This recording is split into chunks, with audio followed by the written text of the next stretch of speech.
Hello everyone, Gayatri ma'am की class में आपका स्वागत है। मैं हूँ आपकी गायत्री मैम। हमने टेंस स्टार्ट किया था और हम टेंस में काफ़ी कुछ सीख चुके हैं। आज हम सीखेंगे पास्ट परफेक्ट कंटिन्यूअस टेंस। हमने पहले सीखा था प्रेजेंट परफेक्ट कंटिन्यूअस टेंस। ये उसी का पास्ट रूप है, यानी कि मैं ये काम सुबह से कर रही हूँ के बजाय कर रही थी। इसमें हमारा ये संकेत कोई हमारा काम हो रहा था, वो ऐसे हो रहा था रही थी का संकेत आएगा। तो कुछ हम इसमें कुछ सेंटेंसेस की मदद से हम सीखते हैं। The girls had been playing since morning. लड़कियां सुबह से खेल रही थी। हमारा प्रेजेंट परफेक्ट कंटिन्यूअस था, उसमें हम हैज बीन का यूज कर रहे थे और हैव बीन का यूज कर रहे थे, लेकिन यहाँ पर हैज बीन का यूज नहीं करना है। हमें केवल हैड बीन यूज करना है, चाहे हमारा सब्जेक्ट सिंगुलर है या प्लूरल, हमें केवल हैड बीन का यूज करना है। और सिंस और फॉर का यूज मैं आपको बता चुकी हूँ। सिंस होता है निश्चित समय के लिए और फॉर होता है अनिश्चित समय के लिए। The girls had been playing since morning. लड़कियां सुबह से खेल रही थी। उसके बाद The girls had not been playing for 2 hours. ये लड़कियां जो हैं सुबह से 2 घंटे से नहीं खेल रही थी। Had the girls been playing since evening? क्या लड़कियां शाम से खेल रही थी? Why had the girls been playing since 7 o'clock? वो 7 बजे से क्यों खेल रही थी? तो हमने सिंस फॉर का यूज किया। अब हम इनके रूल्स रेगुलेशन के साथ इन्हें सीख लेते हैं कि इन्हें कैसे करना है। सबसे पहले हम लेंगे अपना सब्जेक्ट, उसके बाद हमारी आएगी हेल्पिंग वर्ब, इसके साथ हम लगाएंगे बीन, उसके बाद हमारी वर्ब की फर्स्ट फॉर्म। सेंटेंस है बच्चा सुबह से रो रहा था। तो सबसे पहले हम सब्जेक्ट लें, बच्चा के लिए हम लिखेंगे चाइल्ड had been weeping। और मॉर्निंग क्या है? पक्का सब, तो हम लिखेंगे since morning। बच्चा सुबह से क्या कर रहा था? रो रहा था। तो सुबह क्या है? निश्चित समय है। अगर इसकी जगह होता 2 घंटे से तो हम यहाँ लगा देते फॉर। ओके, अब हमने नेक्स्ट फॉर वाला लिया है। तुम इस पुस्तक को 5 दिन से पढ़ रहे थे। तो अब इसमें भी हम वैसे करेंगे। सब्जेक्ट हमने यहाँ पे सब्जेक्ट लिया, फिर हैड बीन, फिर वीपिंग। इसमें हमारा ऑब्जेक्ट नहीं है, सीधे सिंस या फॉर का हम यूज कर लेंगे। इस वाले में हमने ऑब्जेक्ट ले लिया।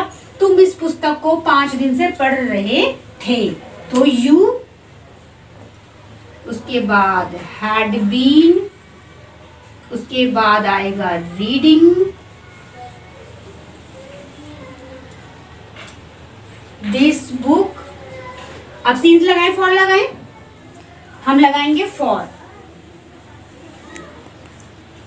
5 डेज।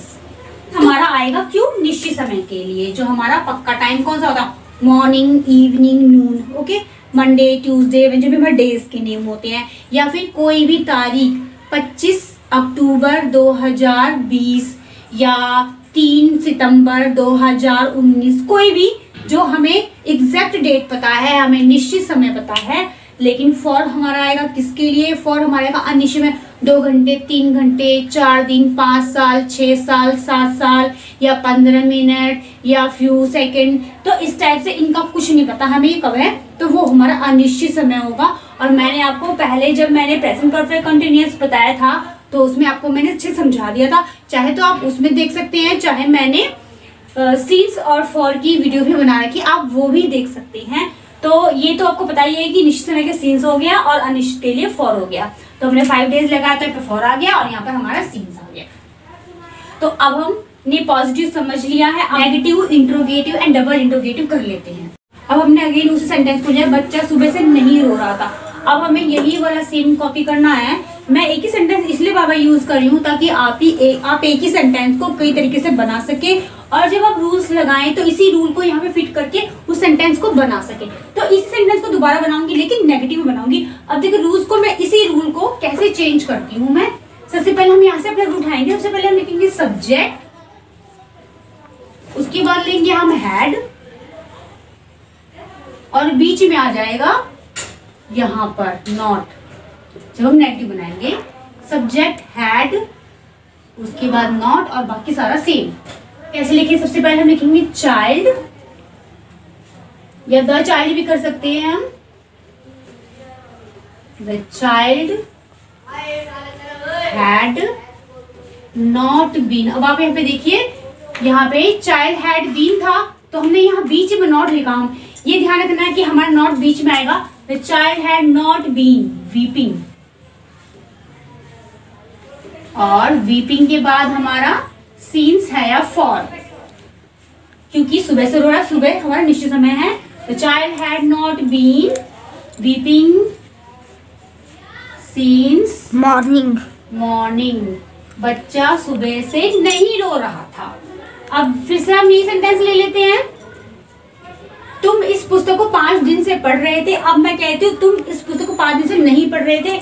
हमें इसके बीच में हैड नॉट बीन कर देना है। यहाँ पर हमें अपना नॉट को फिट कर देना है, वही हमारा सेम रहेगा। मैं नहीं चाह रही कि आप ज्यादा मेहनत करें, इसलिए मैंने एक सेंटेंस को लिया है। अब फिर से हम करेंगे तुम उस पुस्तक को 5 दिन से नहीं पढ़ रहे थे। ओके, तो ये समझ आया आपको? Yes ma'am. अब इंट्रोगेटिव करते हैं। इंट्रोगेटिव में हमें क्या करना है? हमारा हेड आगे आ जाएगा, बाकी सेम कॉपी होएगा। अब आपको बताती हूँ कैसे। मैं इसको रूल बना देती हूँ। पहले इंट्रोगेटिव का रूल यहाँ पर बनाती हूँ मैं। हमें इसका रूल बनाने के लिए अपने हेड को हम आगे ले आए। क्या किया हमने? हेड को आगे लाए। उसके बाद हमने हेड हम आगे लाए और अब हमें सेम उतार देना है। हेड के बाद हमारा सब्जेक्ट, उसके बाद बीन, उसके बाद वर्ब की फर्स्ट फॉर्म आईएनजी, ऑब्जेक्ट, और उसके बाद सीन्स या फॉर। तो देखा, हमने आपको रूल बनाना भी सिखा दिया। लास्ट में हम अपना क्वेश्चन मार्क रख देंगे ना। Had the child been weeping since morning. तो देखा, मैंने आपको रूल बनाना भी सिखा दिया। लास्ट में हम बनाएंगे क्वेश्चन मार्क। क्या तुम इस पुस्तक को शाम से पढ़ रहे थे? अब इसके लिए हम क्या करेंगे? यही सेम रहेगा। Had you been reading this? तुम इस बुक को शाम से पढ़ रहे थे। अगर मैं कहूँ कि 2 घंटे से पढ़ रहे थे, तो अगर मैं यहाँ पे कर दूं 2 घंटे, क्या तुम इस बुक को 2 घंटे से पढ़ रहे थे? 2 घंटे से पढ़ रहे थे। तो अब हमारा सीन्स यहाँ पे हट जाएगा, यहाँ पे हो जाएगा हमारा, यहाँ पे हो जाएगा हमारा फॉर 2 आवर्स। ओके, और लास्ट में क्वेश्चन मार्क। तो देखा आपने, इसी को चेंज करके मैंने बता दिया आपको। क्या तुम इस बुक को 2 घंटे से पढ़ रहे थे? अगर वो शाम से पढ़ रहे थे तो सीन्स इवनिंग हो जाएगा। लेकिन अगर 2 घंटे से पढ़ रहे थे तो हमारा फॉर 2 आवर्स हो जाएगा, या 15 मिनट जो भी है। तो जब सीन्स और फॉर का यूज है तो उसे हमें ध्यान में रखना है। अब हम इसको ही डब्ल्यूएच फैमिली बनाते हैं। इसी वाले सेंटेंस में हमें कुछ नहीं करना है, हमें इसके आगे वाई लगा देना। Why had the child been weeping since morning. तो हमें क्या करना है? इसी रूल में यहाँ पर सबसे आगे हमें वाई लगा देना है। यहाँ पर हम क्या लगा देंगे? यहाँ हम वाई लगा देंगे यहाँ पर, और सेम कॉपी देख लीजिए आप। सबसे पहले हमने लिखा why had the child been weeping for 3 hours. 3 hours से चाइल्ड क्यों रो रहा था? क्या उसके बाद कोई नहीं था? बच्चा 3 घंटे से क्यों रो रहा था? ओके, तो क्यों वाले करने के लिए हमने कुछ नहीं किया, बस यहाँ पे हमने वाई लगा देना। इसके तो रूल की जरूरत है ही नहीं। अब आप समझदार हो चुके हैं, आपको मुझे बताने की जरूरत नहीं है, आप आराम से कर सकते हैं। और इसमें भी हम करेंगे वाई तुम इस बुक को 2 घंटे से क्यों पढ़ रहे थे। तो ये सारे हमारे सिंपल से समझ में आ गए। सीन्स फॉर का यूज पता ही है। हमारा सीन्स होगा किसके लिए? अगर हमारा मंडे है, मंडे के लिए कोई डेट है। ओके, और जैसे इवनिंग हो गया, मिडनाइट हो गया, जहाँ पे हमें टाइम दिया हुआ हो, और फॉर हो गया हमारा 15 मिनट्स या 1 आवर या 2 days. ओके